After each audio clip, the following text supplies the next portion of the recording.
In this video, I want to give a quick recap. Well, I don't know if it's going to be quick, but I want to give a recap about my first week and my second week here at the CDL Apprenticeship with Schneider. So stay tuned and watch till the end. Alright guys, so I'm going to start off from all the way to the back. So obviously, Schneider provided the transportation. They do give you an option. They give you the option to fly. They give you the option to rent a car. Or you can also drive your own vehicle. They will reimburse you if you hold on to your receipts. So I decided to fly here. So from the actual airport to the hotel, I had to get my own Uber or Lyft. And so if you actually follow Schneider's rules, they can actually reimburse you for that as well. So you don't really have to worry. It does come out of pocket, but at the end of the day, if you hold on to your receipt, you provide that to them, they will reimburse you for that. So the very first day of class, it's considered orientation. So you have to go through a lot of paperwork. You provide your forms of ID. They also actually provide for you a vest, and they do require you to have slip resistant and oil resistant boots or work shoes. Now if you don't, they actually have a lot of options in regards to sizes. They have 2 or 3 different brands. They can actually sell you one at a discounted price, which is $50. We had to do basically just paperwork. It was all paperwork. We watched videos. There's a specific amount of hours that you have to do on the computer, watch the videos, answer questions, and just kind of keep doing them as you go. Pass as many as you can. It is required for you to complete them before you actually leave on your 3rd week, which is over the road with the training engineer. So you do have to have all of those done before the 3rd week. So the second day, we kept watching more videos, and then we actually did go outside. I think the very first thing we did, they basically showed us the tandems on the trailer, which is the 4th and the 5th axle, and they show you how to slide them forward and backwards. It's something very important. I had no idea you can do that, but they do teach you stuff like that. They show you a demo. You don't do it. They just show you a demo a couple times, how to unlock and release the pins and slide the tandems forward or backwards according to what you need. So we did do that. I believe also, they taught us how to install the chains on the tires. So if you're a team driver, if you sign up as a team driver, they're going to show you how to do this, because as a team driver, they're going to expect for you, whether it's raining, snowing, or whatever it is, to basically keep driving. Unless it's an emergency and it's dangerous to do so, then you have the right to stop. But for the team drivers, they do show you how to strap on the chains, how to tie them properly, how to do it according to Schneider. And so that's one of the things that we were actually doing on the second day. And then towards the end of the day, they were showing us how to do alley dock parking. So the instructors, they would come out, a couple of them. They had 2 different sections.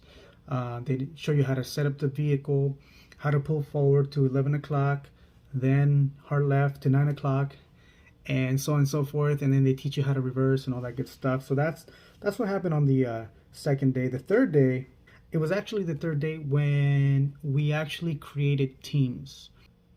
Tiana, there was Miss Cindy, Tessa, Cody, and Jeremy. So I think there was a total of 5 different instructors, and they basically divided the class into all 5 of the different instructors. So they created teams.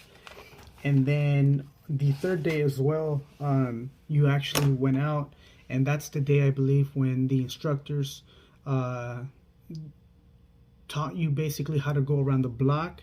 They taught you how to read the curves, your right turns, your left turns. They taught you how to do a button hook turn, right turn. And so they teach you, and at the same time you take turns one after the other practicing.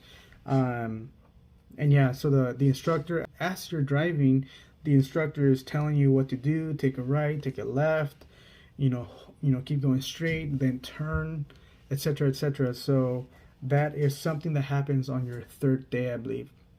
Now on Thursday, which is the fourth day, you keep doing the same thing over again. Uh, because they were so many in my class, you only get to drive around. I think it was one time per day, and then if you're done, they have you go out with another instructor outside and keep practicing your alley dock parking. So fourth, fifth day is exactly the same. Some people on the fifth day got tested unknowingly. They're actually testing you and they're giving you scoring your points. So the higher the points, the worse you did. The less points you have on there, the better you did. And I believe it's up to 15 points you're still able to pass. 16 already, you're basically not capable of driving. And so they do give you your score at the end. They tell you if you passed or not. And so not everybody got to go out on the fifth day, but when Monday came around of the next week, then we actually, the rest of us that didn't go out on Friday, we went out. And by that time already, though, some of us already kind of knew what was going on. So, we knew that they were trying to test us secretly and not really telling us, that they were going to give us a score and stuff like that. But Friday, Monday, and Tuesday of the second week, those were days that, whoever hadn't gone out yet, those were the days that they used to have the students go out and do the testing. This is not the actual testing for the DMV. It's just a Schneider testing. It's a way for them to weed you out pretty much, because we actually did have certain students that really didn't cut it, and I'm not sure what they did wrong out there. In my group, we all passed, but I know that there was a total of 4 students that had to get let go, unfortunately, because they were not capable enough, or they got too many points written down in their testing. So yeah, unfortunately, we had to see some of the students get let go. So that kind of sucked, but it is what it is. That's the way Schneider works. So just be aware that they can test you within the first week just to see how potentially good you are to drive, or possibly how terrible you could be out there driving. And so I think one of the things that get people a lot is the fear and the panic, and then they zone out. They can't really focus. They get tunnel vision, and then next thing you know, they're committing errors. If you hit a curb, it's an automatic fail. So maybe a couple of students were, hitting the curves. They weren't really following directions. And it's not like they're letting you do things on your own without instruction. At first, the first couple of days, they do teach you how to do it. And really, there's no excuse. So they give you all the material, they give you all the instructions, and they teach you for a couple of days until they actually have you do it without further instruction, just directions. So keep in mind that that's what happens within your first week for some, and then the first couple of days, Monday, Tuesday of the second week for others. Wednesday, Thursday, and Friday, we all had to be inside now. By this time, Schneider's already bringing in another group of students in.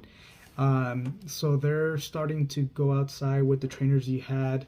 You only have the trainers you started out with for the first week and 2 days. Then right after that, they hand you over to another instructor, and he does more of the tablet stuff, your workflow, how to read your assignments, your pre-assignments, and all that good stuff. It's very, very, very detailed, and it's a little intense. They do give you a lot of information, but that instructor that we had, he was very thorough. He gave us a lot of information, and then, at the end of the day, it's pretty easy to basically grasp everything step by step. And everything you need to do and you need to know to look at your pre-assignments, to activate your pre-assignments, and proceed on your active assignments, and how to check off or mark off every assignment and task as you're going. So that's what happened on Wednesday, Thursday, and Friday. And we kept watching the videos. If you hadn't finished by this time, you're already finishing. Um, it's nothing out of this world. It's nothing that you can't accomplish. It does take a little bit of time and dedication. So if you just keep doing what you got to do, eventually you'll figure it out and you pass them all. And then on Friday, the last day of this week, the instructor was, basically letting us know who was going to be able to go out with their training engineers, their TEs, or like I said, a TE is basically a company driver that signed up with Schneider to help them out in the CDL apprenticeship program to instruct their students on the road.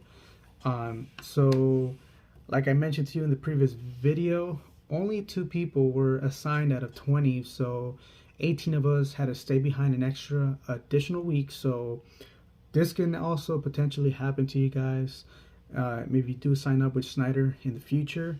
Hopefully it doesn't, because it kind of does suck. I had planned already, my graduation was going to be December 3rd, which is basically the first week of December.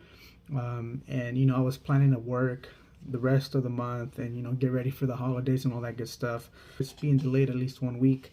But anyway, so those are basically the 2-week expectations with Schneider.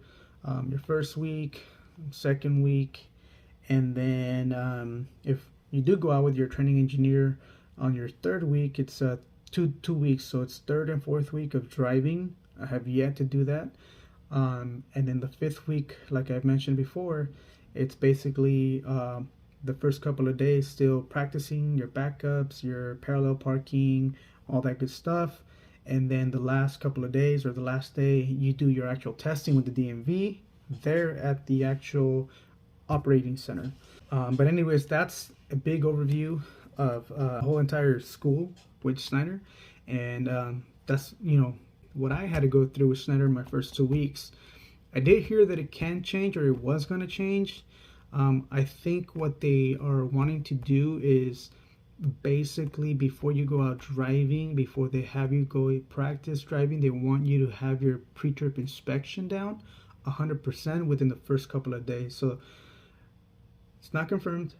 I heard from an actual instructor that could potentially happen. But again, either way, it should be pretty similar if they do change it in the future, though. Yeah, that's one thing I actually forgot to mention, though.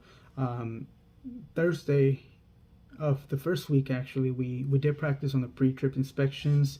They kind of dumbed it down for us a little bit, and it's not so much that they dumbed it down for you. They simplify the heck out of it, where all you have to worry about is remembering the parts, the components. Whether it's on the engine, whether it's the braking components, whether it's the suspension, the coupling system. You just have to worry about remembering their names. And then from there on out, it's either PMS, which is properly mounted and secured. And then if it's a hard metal or plastic, you can say it's not cracked, bent, or broken. If it has liquid or air, you can say, and it's not leaking. And so it's pretty simple. Any object you mention, you do have to say PMS, properly mounted and secured, and then it's either a CBB, which is cracked, bent, or broken, or if it's an air hose rubber, it's not abrased, bulged, or cut. But anyways, so I'll probably do another video in regards to the pre-trip inspection and the way that they simplified it for me. That way you guys also can start practicing before you guys actually decide to join a CDL apprenticeship program. But anyways, thank you for watching. Please smash that like button and subscribe, and I'll talk to you on the next one.